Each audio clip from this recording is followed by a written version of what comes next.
Hello buddies, welcome to our channel. ఈరోజు special recipe మా ఊరి స్టైల్ పప్పు చారు. వేడి వేడి అన్నం, పప్పు చారు, నిమ్మకాయ పచ్చడి కాంబినేషన్ మామూలుగా ఉండదు.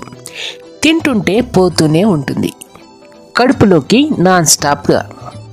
మా ఊరి స్టైల్ పప్పు చారు ఎలా చేయాలో ఈజీగా చెప్పేస్తాను. వీడియోని చివరి వరకు ఫాలో అయిపోండి.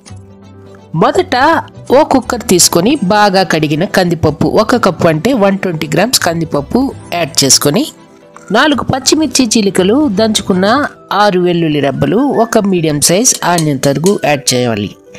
తర్వాత 3 మీడియం సైజ్ టొమాటో తరుగు యాడ్ చేసి, 1 స్పూన్ కారం, 1/2 స్పూన్ ధనియాల పొడి వేసుకొని 1/2 లీటర్ నీళ్లు పోసుకొని 1 స్పూన్ ఆయిల్ యాడ్ చేసుకొని కుక్కర్ మూత పెట్టేసి 4 నుండి 5 విజిల్స్ వచ్చే వరకు మెత్తగా ఉడికించి పూర్తిగా చల్లారనివ్వాలి. మరిన్ని ఇంట్రెస్టింగ్ రెసిపీస్ కోసం అమ్మ నేను ఓటీవీ యూట్యూబ్ ఛానల్ని సబ్స్క్రైబ్ చేసి బెల్ ఐకాన్ క్లిక్ చేసి ఆల్ పైన ట్యాప్ ఇవ్వండి. పూర్తిగా చల్లారిన తర్వాత కుక్కర్ మూత తీసి పక్కన ఉంచుకోవాలి. తర్వాత ఓ మిక్సీ జార్ తీసుకుని తగినంత ఉప్పు, చిన్న నిమ్మకాయ సైజ్ చింతపండు యాడ్ చేసుకొని ఉడికించిన పప్పుని మిక్సీ జార్లోకి ట్రాన్స్ఫర్ చేసుకొని ఈ కన్సిస్టెన్సీలో గ్రైండ్ చేసుకొని పక్కన ఉంచుకోవాలి.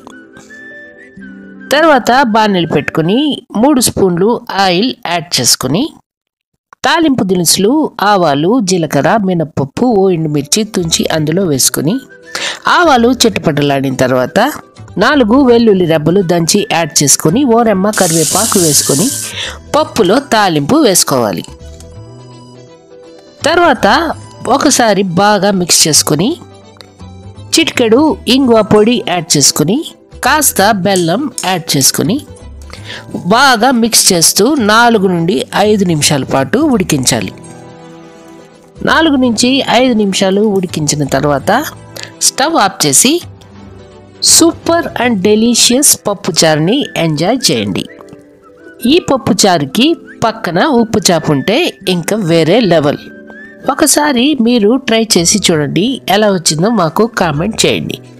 మా వీడియో కనుక మీకు నచ్చితే ఓ లైక్ ఇచ్చి మీ ఫ్రెండ్స్కి షేర్ చేయండి. డోంట్ ఫర్గెట్ టు సబ్స్క్రైబ్ అమ్మ నేను OTV YouTube channel. Thank you for watching. Tata.